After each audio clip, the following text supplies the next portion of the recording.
Hey everybody, welcome to Crackpot, the podcast where each and every week we dive into a different conspiracy theory and we also discuss the merits or the demerits of each. We're your hosts, I'm Tim. And I'm Zach. Howdy, Zach. Hey, man. Welcome back. Yes. How's it going? Dude, it's going great. We are in the new year. Happy New Year. Happy season 5. We've already said that, but still. We have, but still, it's crazy. It feels fresh to me. And here's what's funny, Tim. So I was thinking about this just a bit ago when we built the studio by hand, right? We hand-built this puppy. Poured the foundation, cut down the trees. Yeah, harvested the wood. You know, we typically, or up until now, have recorded with some daylight behind us. However, it's like 3:30 in the afternoon and basically pitch black outside now. So it's so dark. We go through this every year, and every year it just rocks me. It's like, oh my God, why did I want this? Well, more importantly, it helps with the background because we don't have any daylight poking through. That's a good point. Life Strategic. Hack. Yeah. Record all your shows in like late December, ideally. So love it. Love it.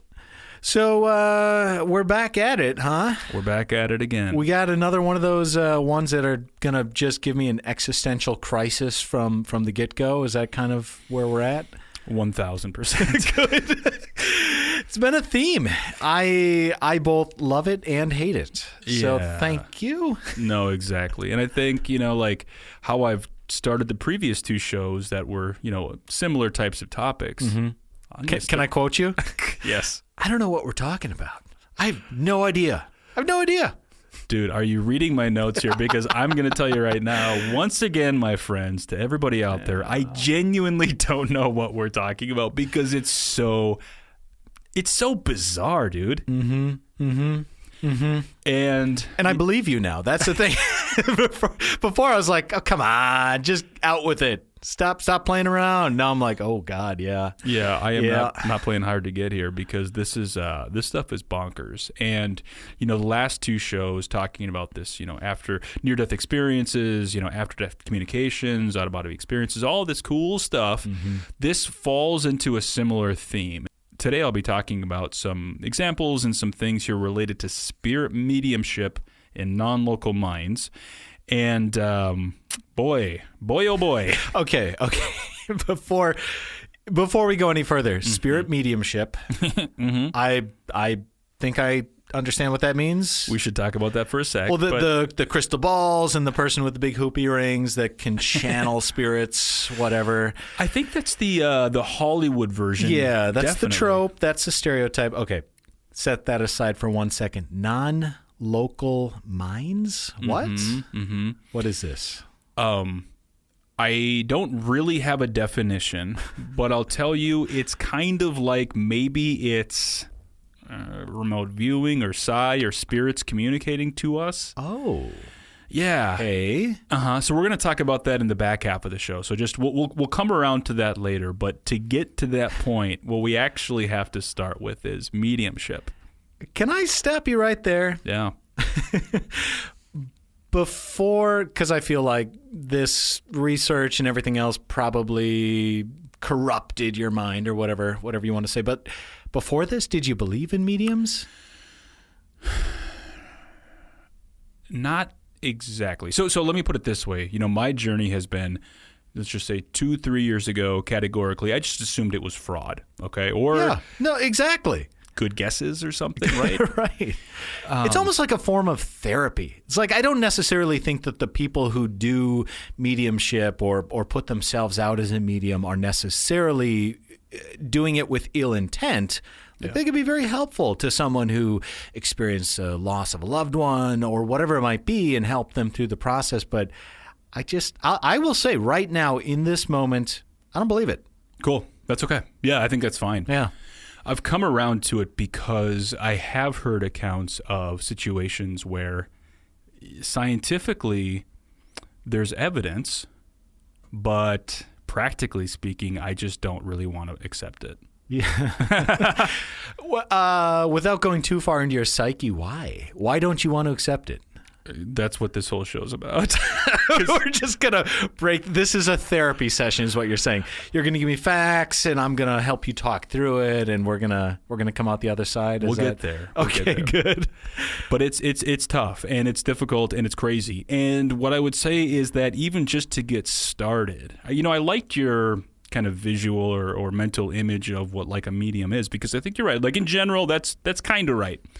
But typically, a medium is somebody who can channel a spirit from the other side, if you will. Mm-hmm. And this person is clairvoyant and can speak to the spirit guide, and the spirit guide can bring in other spirits to talk through the medium, and therefore is almost like, it's truly a guide to the other side, right? That's okay, sure. And people that have this ability say that they had it their whole lives, and to them it's not weird.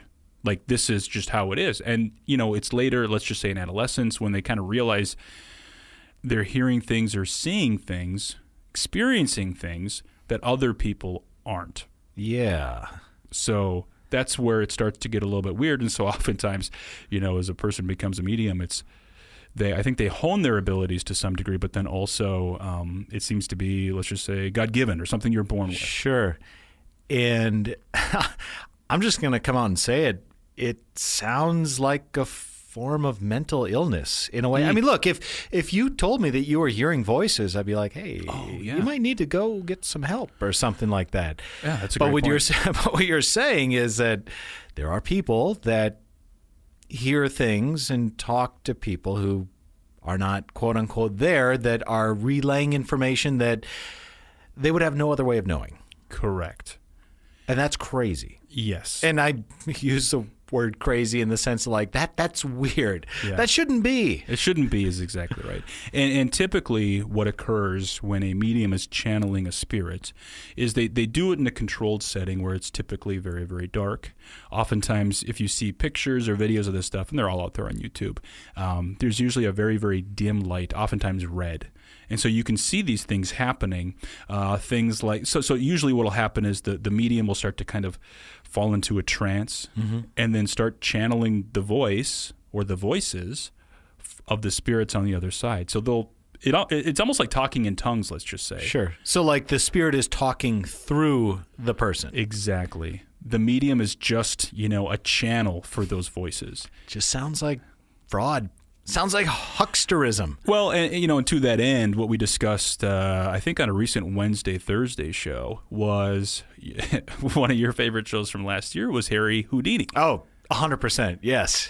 Because he went through and debunked many, many, many clairvoyants. Yeah, exactly. So, and a lot of this stuff too is, while they're having these seances, they'll observe strange phenomenon like, let's just say, a table levitating. They'll see perhaps unexplained light phenomena. They'll see maybe shapes or like hear a bell ringing. And so there are physical things that occur in addition to this person just speaking maybe a different language or in a totally different voice and channeling that other spirit. Okay. So it's uber creepy. Yeah, it's weird, man. That seems weird. It seems like not something Leslie Kean would really, I don't know, go into. Yeah, and that's what I liked about this specifically was, and again, getting back to this book, Surviving Death, and if you haven't checked out the last 2 episodes related to this, the near-death experience, the out-of-body experience show, I think a couple of weeks ago, as well as the end-of-life and out-of-body experience shows, these are all examples and stories that Leslie Kean has pulled together, and this stuff seems to be basically real. This isn't just creepypasta off of Reddit. This isn't just, medium.org, mm-hmm. right? This is actual stuff that she's tried to validate and confirm, and that's what makes it all the more weird. I don't know. I'm just going to stop right here. You can keep going. I'm going to wait in the other room. Honestly, in a way, like, it would be kind of reassuring. No, I'm going to say it would be reassuring if this were real. Yeah, okay. There's just too much room for fraud, for lack of a better word. Yeah. So, all right. Okay. I'll listen. I'm sure she's got some interesting anecdotes. And what I thought I'd start with is an example from Leslie Kean herself, who participated in one of these sessions. Okay. It was a typical kind of seance, let's just call it that, darkened room, but they brought in some technology. They brought in cameras. They had this very special light, and they brought in a medium by the name of Stuart. I won't give you all the details of how everything was set up because it's really not relevant. I just want to give you a flavor for what she experienced and really what can occur in some of these situations. Keep in mind, this medium, Stuart, is completely strapped into a chair. Ooh. So, yeah. Okay, he's got leather straps around his arms and legs. He's not moving stuff. He's not ringing a bell with his toe or something like that. Exactly. Okay. Additionally, they have several other sitters in the room. Those are people that are attending the seance and also experiencing it, but and also there to help, prevent fraud, right? Because they're observing the same phenomena. But it's about as a controlled environment that you could possibly make for one of these situations here. Okay. So, again, just kind of in your mind, picture the dark room, a couple of people sitting around. They put different objects around the room because this medium Stuart was going to channel some of the spirits to actually manipulate those objects. And so, after Stuart went into a trance, let me explain what happened. Leslie Kean said, and I'm quoting here, "There was a bouquet of flowers on the center of the table. In full view of all present, a piece of china grass 15 inches long, which formed the center ornament of the bouquet. It slowly rose from the other flowers and then descended to the table in front of the vase between it and Mr. Home. Mr. Home is one of the people attending. It did not stop on reaching the table, but went straight through it. And we all watched it till it had entirely passed through." Come on. Really? So I don't know what I would do. I don't know what I would do if I saw that. That's just bonkers. Like, okay, I see it rising up. I'm like, okay, where's the trick? Where's the string? What's happening, right? Yeah. Yeah. It goes through the table like a David Copperfield trick. Pretty much. That's what it sounds like, right? That's wild. I don't even need to hear anything else. That's wild. She goes on, because there's more, believe me, from the same exact session. She said, "Next, the trumpets," and these were like, not a trumpet as in the instrument, but some sort of like audio device. "The trumpets were placed on the floor in front of Stuart. After the sitters sang for a few moments to add energy to the room, one trumpet started tapping rapidly up and down on the floor. It then rose upward completely on its own. We could clearly see its illuminated band around the larger end. It went up to the ceiling. It moved both slowly and fast, now banging loudly on the ceiling, now gracefully drifting and swooping amongst the sitters. It touched my forehead very gently with a few taps, navigating perfectly in the pitch dark. It never bumped into anyone or touched them too forcefully or with any awkwardness." That's weird. That's super weird. Can I ask, why does it have to be a dark room? Do the spirits really mind? They do. And what's up with that? And I think a couple of things. I think number one is, and I'm speaking on behalf of all the spirits out there. Okay, good. Based on what I've read, there is something to that darkness that helps bring the energy and bring some of this phenomena to light.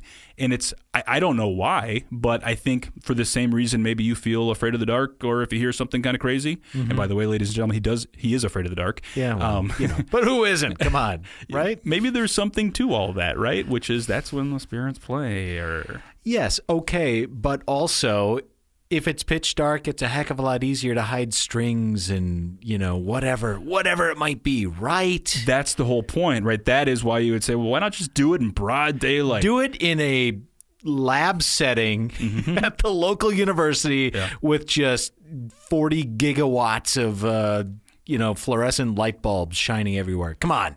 That's exactly it. But apparently, and I think this is where it feels like, perhaps fraud or something. Yeah. The darkness doesn't help the credibility factor. It really doesn't. It really doesn't. Nevertheless, if I were there, it would freak me out and it would be wild and I would never stop talking about it. I think the people that have participated in this type of thing, that have seen these types of things probably would be like 100% in line with you here. Okay.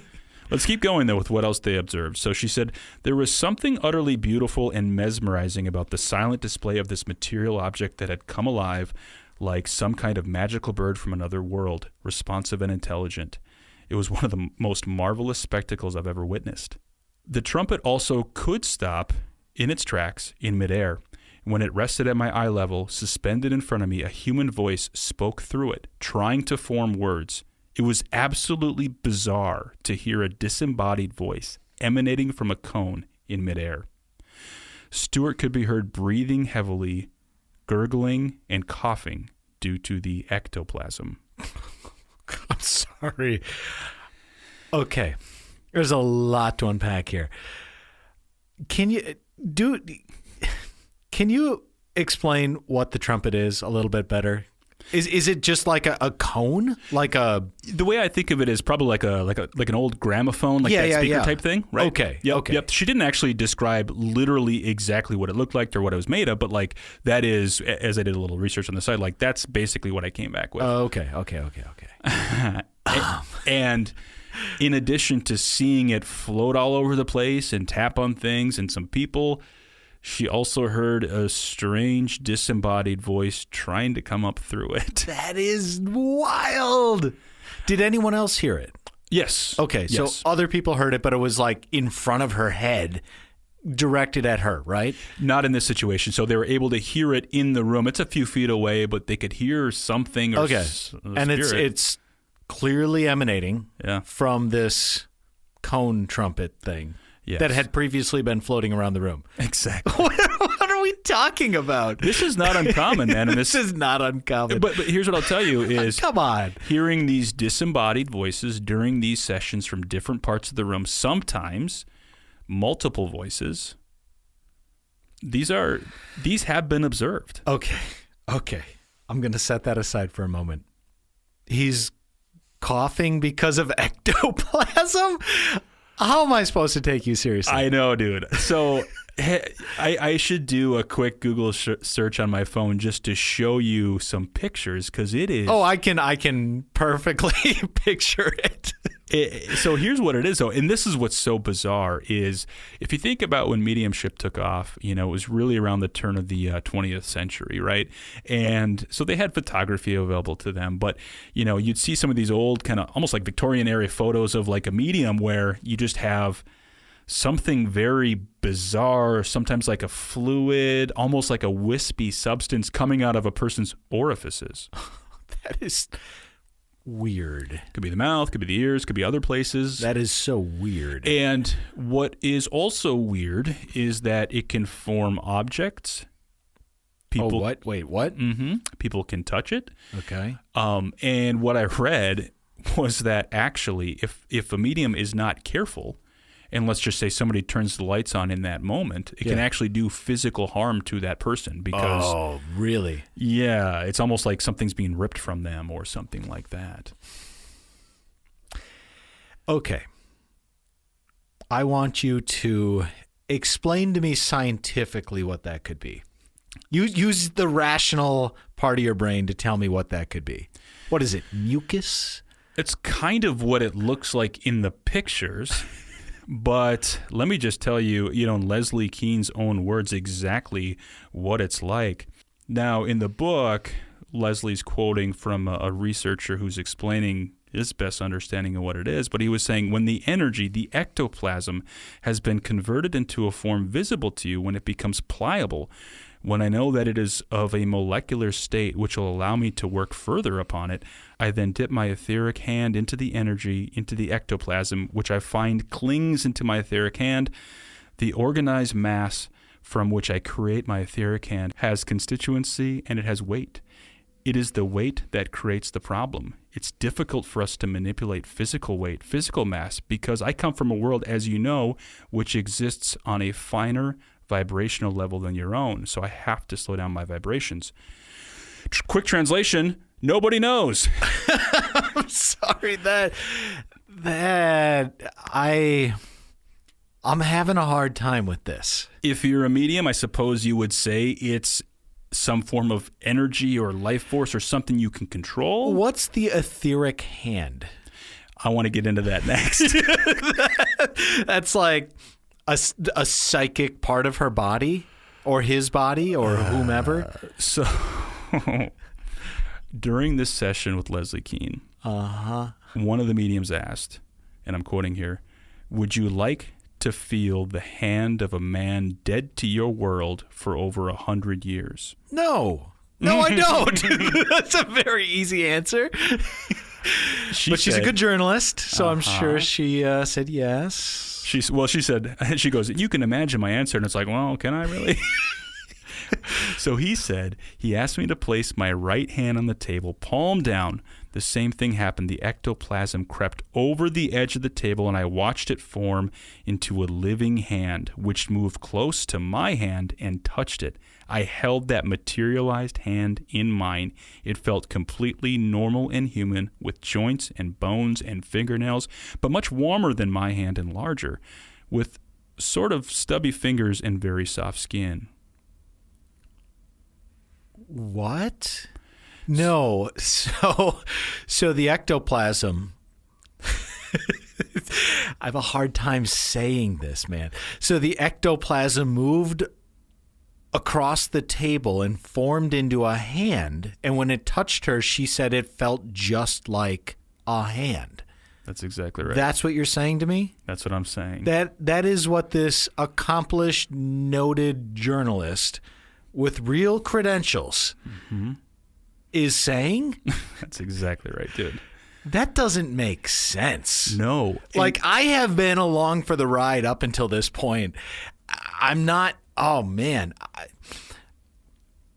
What? I know. And so truthfully or truly, nobody knows exactly what it is, but it's something that can be, I guess, malleable and also can be hard at times and very soft and can change into different images depending on what the spirit is doing. Sure. What would the true skeptic say is happening? Like, what is going on? Well, it's so if you see a picture or a video of this stuff, and if it's not in one of these lab settings, you would say, well, perhaps it's trickery, camera trickery, right? Yeah. Maybe it was someone under the table literally holding her hand, right? Yeah. And remember, this is a very extreme example, right? Like, so if you were to see, let's just say, a charlatan at one of these readings, they might have something that's way less cool than materialized hands. Like, this is simply unexplainable. That is just bonkers. That's just absolutely out of this world. I don't even know. I know, dude. That's why I love this stuff so much. I don't even know. Oh, okay. All right.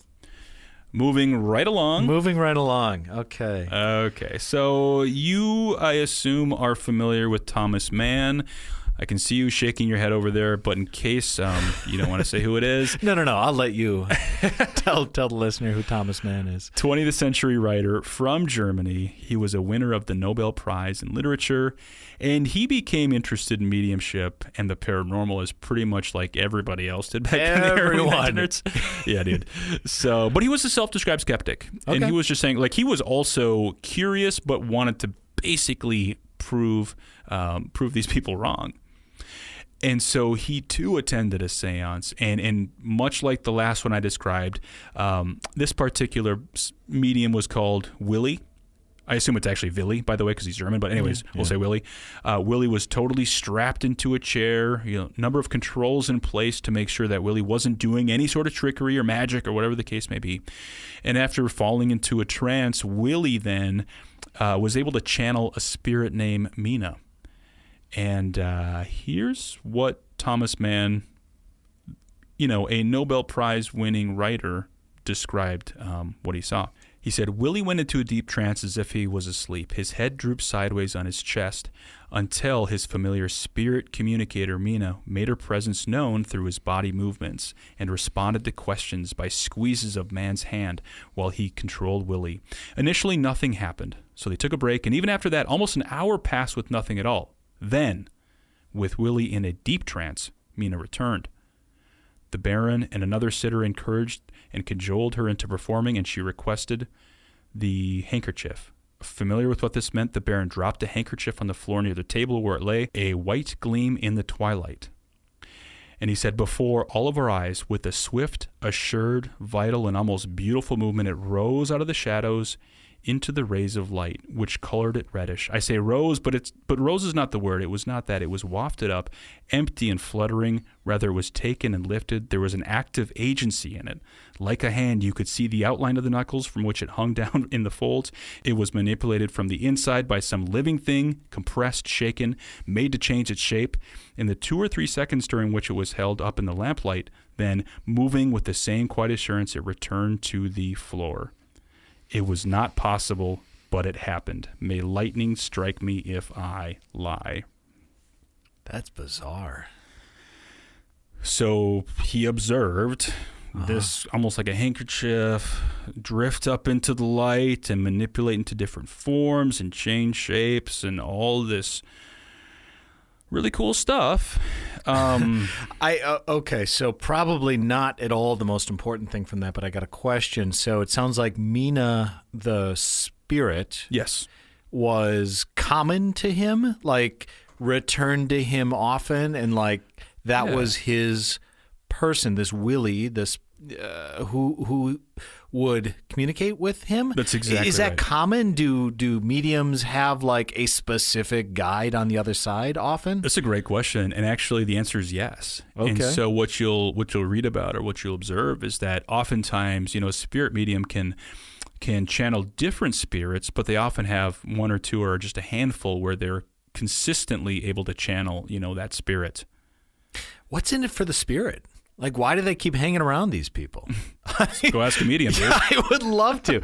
I mean, I know. I don't know why I'm hung up on this, but it just seems odd. Like there's probably a lot of other cool things to do on the other side rather than just help out these mediums, right? Dude, exactly moving handkerchiefs around and floating trumpets around the room. I don't know. Dude, that's exactly right. But we're not done yet. So, throughout this seance, Thomas Mann, the other sitters, the medium are, communicating with the spirits. And at one point, one of the sitters said to the spirit, "Do something useful." Sorry. I know. Right. Stop with the trickery. Actually do something productive. So here's what happened. The thing seems to be able to listen to reason. It desists from its efforts at the box. We wait, and on my honor, the writing machine begins to click there on the floor. So this is a typewriter. There's a typewriter on the floor that actually starts clicking. He said, "This is insane, even after all we had already seen. It is in the highest degree startling, bewildering, ridiculous. The fantasticality of the thing is even fascinating. Who is writing on the machine? Nobody. Nobody is lying there on the carpet in the dark, playing on the machine, but it's being played on. Willie's arms and legs are held fast." Man, what did it say? That's what I wanted to know, and it's not in here. Drink your Ovaltine. It's like, what? Come on. So the ability to move objects, the ability to manipulate physical things and ectoplasm into forms. Also, by the way, in this same session, they said that in front of a dark black curtain, a little apparition appeared. It was vague and whitely shimmering, lighted by a sort of flash of white lightning that came from within it. Then it was gone. So light, energy. Yeah. I don't know, man. Like I got nothing to add at this point. That almost sounds like a ghost, right? It really does. Yeah. This is so bonkers. So let's keep with apparitions here then, because that was kind of the last thing I just described there at the end. Because, I'm laying out all these things that are observed because there are so many bonkers situations that you're just like, where's my head at even now, right? So let's shift gears. Let's talk about very quickly the Society for Psychical Research, the PSR. They were interested in setting up scientific studies to investigate and debunk spiritual mediums, right? And this is back at the turn of the century? Correct. And I think they're actually turn of the century? The other one, right. So this group was actually trying to actively debunk a lot of these claims. And so what they did was they set up a room for seances, which is under really strict controls. And they held a seance and observed many of the same things that I've just described, right? Objects moving, sounds, ectoplasm, etc. And it was during a session with a particular medium in which this person was channeling a spirit by the name of Eusapia. And Eusapia was able to do something that I honestly cannot explain here. Here's what happened in this, I guess we'll call it a lab setting, if you will, in terms of a seance. But here's what happened. At 11:10, an entirely fresh phenomenon occurred. The appearance over the medium's head from between the two curtains of a hand, dead white in color. It came somewhat slowly out, palm downward, then clenched its fingers and withdrew again between the curtains, the medium's own hands being held separately and distinctly by the sitters.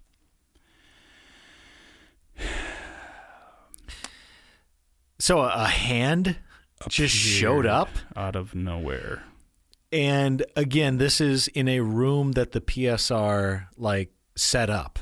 This is my idea of like a clinical setting, but they just shut the lights off. Mm-hmm.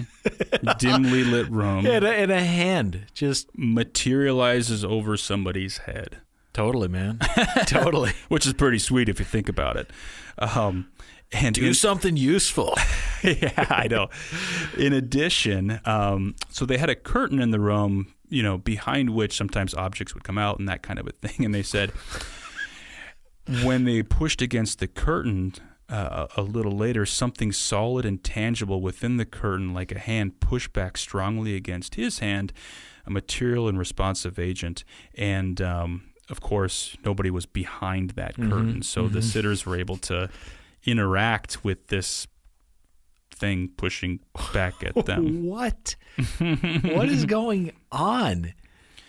I wish I had an answer, and that's what's so frustrating about this stuff. And I'm like, I'm just baffled. I mean, I don't blame you, but it's frustrating that some of these accounts, with the exception of the first story, which is just absolutely off the wall, so many of these come from like over 100 years ago. Yeah. And we just kind of have to take them at their word, I guess, which you do with pretty much any story unless you're sitting there. But it's harder to believe in a sense. I mean, you get it. Yeah.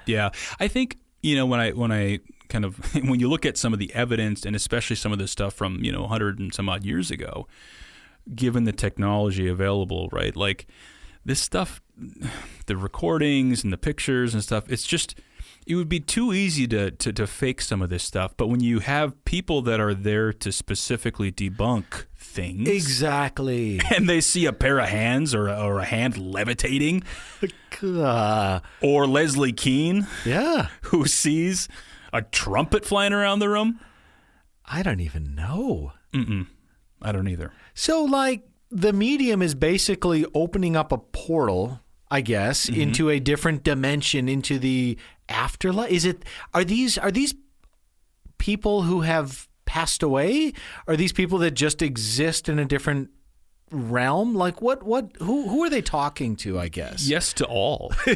Okay. And that's also what's difficult too, is as you hear about some of these stories, and I've heard a bunch. I mean, I'm pulling some of the stuff that I think is really super interesting, is you'll sometimes get vague answers to that question. Yeah. It's like, oh, well, I'm here, but I'm not here. Or I'm on the other side, but not with God, but also it's okay here. You'll hear these really ambiguous answers. And I guess perhaps that's just speaking to the complexity of the situation. How do you explain I'm in the seventh dimension or whatever. Right. Or I'm in the afterlife. I don't know. It's not afterlife to me. I'm still alive, right? If you're the spirit, that's what you'd be thinking. So it's just all very, very puzzling. But I think where your head's at in a lot of this stuff in thinking about this outside the box, more than I guess we already are, which is, okay, maybe there's something more at play here, or something just that we can't, maybe similar or related to other phenomena that we've talked about on the show. Right. You start talking about, remote viewing or like large crafts drifting in and out of a giant opening in the sky. It's like, well, what is actually going on now? Like, what's the difference between a hand coming in and out of a room or a giant machine going in and out of our vision, you know? That's right. And I thought with this next example, like this gets to where, I'm trying to get to a place of maybe some sort of logic, but believe me, even that's on shaky ground, okay? So let's head on over to sleepy Iceland, okay? Okay. You ever been? Not yet. Okay. All right. But I will go at some point. So enter Indridason. He grew up on a farm in northwestern Iceland. Side note, farms in Iceland. That's cool. Yeah, had no idea. And he grew up in the early 20th century. And so grew up a farmer, then moved more or less to the city and became a printer's apprentice. And that was when people started to notice his unique abilities. Okay. Because if you think about it, probably growing up in a rural part of the country in a farm, like maybe not. He knew like 7 people. Yeah, exactly right. And so kind of as he gets older and people start to notice, he started to garner attention, and people were actually interested to see then if he could produce any sort of verifiable results with his mediumship. And a seance was held, and this is back in 1905, and this was also in a controlled setting. Okay. Respect. Exactly. During this seance, at some point, Indrides started communicating with a Danish spirit named Mr. Jensen. Cool. Very cool. Okay. Couple of odd things started to happen. First, Indrides started speaking Danish. Yes. A language he had no knowledge of. Now we're talking. Also, it's 1905. He'd never traveled abroad. Yeah. Getting away from a remote place like Iceland is kind of difficult. Uh-huh. Then, here's kind of what happened, or here is what happened, I should say. When he was speaking Danish, the sitters asked questions for some form of validation that they could prove that this spirit, Mr. Jensen, was actually real. And this is what this spirit, Mr. Jensen, said. He said, "My Christian name is Emil. I was a bachelor. I have no children. I was not so young when I died. I have siblings. My siblings are not in heaven. I was a manufacturer." So they first started to say, okay, tell us more about yourself. Okay, here's what it is. Here's who I am. And then as they continue this dialogue with Mr. Jensen, the seance actually kind of shut down for a little while, and Indrides just kind of needed a break, and then he kind of came back to, and then started speaking Danish again. And that's when he said that Mr. Jensen had returned to this session, that he'd been to Copenhagen, and that there was a fire raging on one of the streets in Copenhagen. Okay, now we can verify some facts. Correct. Fascinating. So here are the things that this Mr. Jensen relayed through Indrides. He said, there's a fire on a street in Copenhagen. The fire was in a factory. The fire started just before midnight on November 24th, 1905. The fire was brought under control within an hour. These statements were written down and submitted to, get this, the Bishop of Iceland. Okay. No higher authority. Coincidentally or not, 1 month later, the ship arrives with the international newspapers. Oh, boy. Yeah. I'm not making this up, by the way. Yeah. It turns out there was a fire that evening that the seance had occurred. So this is 1 month prior. And in fact, what they found was this. They confirmed that a fire had indeed broken out on a street in Copenhagen, and that the fire was brought under control in an hour. Given the time change, Jensen discovered the fire at about 11:15 Danish time. The handwritten fire brigade report on the fire said they were called at about 11:52 and the fire was already raging. So if you're to look at the actual timestamps of when Mr. Jensen observed this, alongside this exact situation happening in Copenhagen at about the same time, and also they're in Iceland in 1905 where there's no They're way not to jumping communicate. onto Google News and checking it. They can't even go down to the post office and check the telegram. There's nothing except the ship that comes once a month with the news. Yeah. There's literally no way to check this. And the bishop's not going to lie. Okay. I love it. Thank you. Yes. But this, for whatever reason, like I believe this more than I do like ectoplasm that creeps on the table and grabs your hand, or a trumpet that floats around the room. Why? I don't know, man. I don't know why.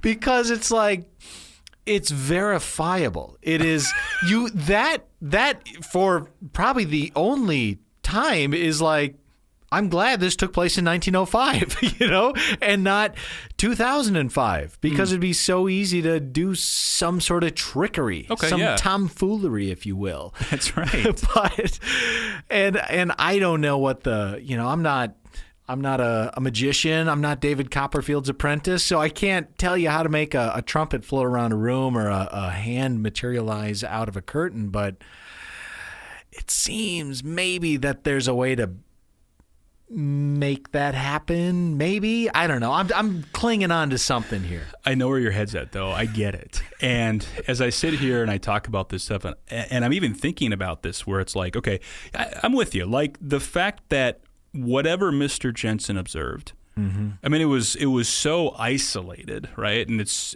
during a time when it's so peculiar. Like this is, to me, I guess, much more verifiable than like ectoplasm in hands. But then I'm like, wait a second, though. If a hand appeared above a spirit medium's head, I would be just like, I see it. Leslie Kean touched the hand, right? That's too much. And so, I mean, like, I don't know, Tim. But what to me in all of this, here's how I try to reach for like logical ground. Okay. And even this, by the way, is shaky. Oh yeah.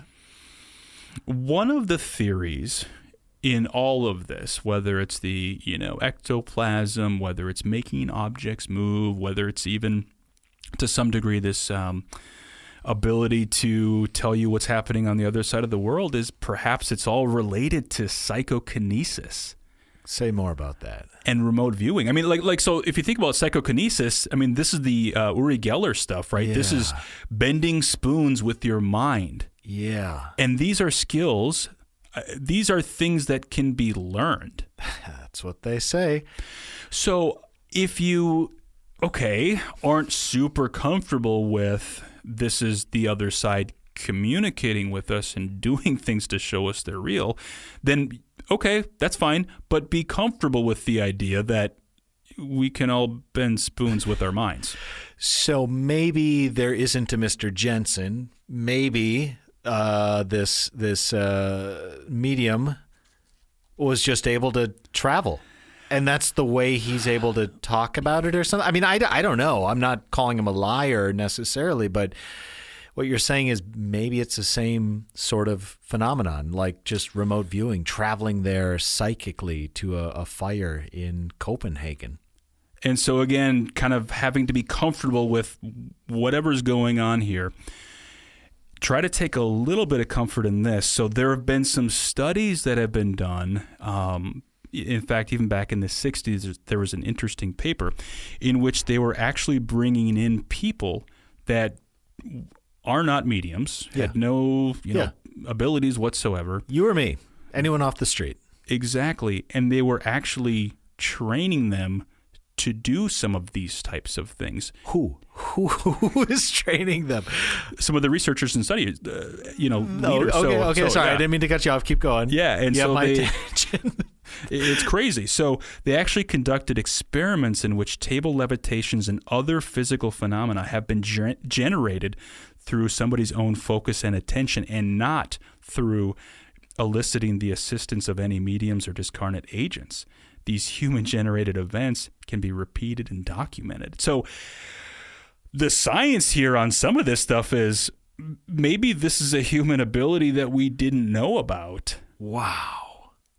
I know we've talked about it before, but that is just so wild to think about. As part of this study where they were going through and working with, let's just say, lay people or whatever you want to call them, what they said, the authors said, this is a psychological skill which can be acquired through aptitude and experience by virtually all human beings. They were able to levitate a table. Come on. Move Really? objects around. And these are just people like you and me. Would you do it? If I could, I totally would. Yeah. I was trying when I was putting these notes together. What? So So maybe these mediums are just people that have an innate ability, like the kid that can throw an 80-mile-an-hour curveball, you know? yeah. Or someone that can just run the 100-yard dash in, you know, under 10 seconds or something like that. And other people can train and get close and get good and can throw a curveball around, you know, 65 or so. But Nice. yeah, you know, but that is wild. What you're saying is that the human body has untapped potential to bend spoons and levitate tables. 100%, dude. So let's like here is where I come down to in all of this stuff. Basically, you're left with a choice. You either choose to believe that these mediums are channeling spirits from the other side, or perhaps there's psychokinesis, remote viewing, some sort of untapped abilities that we as humans have and only some know about. Or it's all fake. That's a good point. I mean, there is the third option. So, given where we're at, between doors A, B, C, or 1, 2, 3, or whatever, what, or something else, I mean, I guess, what are your thoughts? Aliens? I am oddly more comfortable with the idea that everyone has the ability to do something. Yeah. Than just a select few. I am more comfortable than that, believing that it's all some sort of trickery, some sort of sleight of hand. Yep. But it seems like there are accounts where like pretty much everything else is ruled out other than like some sort of psychic ability. Mm-hmm. So I kind of go back to, you know, everyone's brain is basically the same. Everyone's body is basically the same. Maybe some people are just born with a little bit of an edge, and other people can, through practice and time and honing it, get somewhat there. That's weird to say out loud. I don't feel comfortable coming to that conclusion. Okay, what about you? What do you think? Well, let me ask you another question, though, real quick. So, I mean, given the examples that I pulled, and as well as their, you know, controlled environments, like, can you write off fraud in some of this stuff? No. I mean, honestly, the one in Iceland, that is like that is pretty darn given what you said, given that I assume the Bishop of Iceland isn't going to be lying about this, you know, or the people giving the Bishop of Iceland the letter, whatever it might be. Yeah. How else do you explain that? Right. Just a pure luck of guessing that there was a fire that broke out on a certain street in Iceland at a certain time? Like, come on. Let's be real. Start speaking fluent Danish. Like, oh, yeah, Copenhagen. Yeah, fire. Somewhere brought under control. Okay. So I intentionally want to try to paint you into a corner here because I want to see how difficult it is trying to explain. It is hard, man. It is weird because it's like I still have to like wake up and go to work tomorrow. You know, I have to like have rational conversations with adults that listen to this show, you know, and I don't want them to think I'm crazy. But what you're saying to me is like, maybe, like maybe. Yeah. And maybe not even maybe like probably. Well, the thing is, you and I are so used to concepts like remote viewing now, and even to some degree like psychokinesis. It's like we should like go back in time and interview ourselves 5 years ago. Be like, these are the conclusions you will come to within 25 minutes of the start of the show. Be like, oh my God, what happened to us? Exactly right. So I am just that's why it's to me it's like, well, I can't say this is fraud. It's either a spirit communicating or perhaps some untapped ability or a tapped ability that most of us cannot tap into. And that, I guess, is just equally as uncomfortable, but slightly better, maybe? Slightly better? I don't know, man. Kind of, sort of. I guess so. So before we lead out, would you be willing to find a psychic medium in the Twin Cities, Crackpot exclusive. We sit down, we do this, hopefully recorded, and air the results on the record. Would you be in? Tonight, you free? Tonight? I haven't finished the book yet about how to tap into my... No, but I'm seriously, would you? Yeah, 100%. Absolutely. Yeah. Absolutely. Okay. I think if I were able to find somebody that's been maybe vetted or sure participated in these kinds of studies, like I'm not there to debunk, I'm just curious. And then I would just be like, okay, what you got? I mean, I would approach it like anything else. I would go in with an open mind, a skeptically open mind, which I assume they get every single day that they do this sort of thing, right? That's right. I don't know. I kind of think that's the next logical step here, right? I think so. Okay. All right, everybody. Thanks for listening. If you know anyone in the Twin Cities or nearby driving radius, let us know, because I think we ought to do this. But anyway, thank you for listening. Thank you for supporting us. We appreciate it. And if you haven't already, you know what to do. Rate, review, subscribe. Tell your friends. Tell your neighbors. Tell your local Danish factory worker, I guess, about our podcast. We'll see you next week. Thanks, everybody.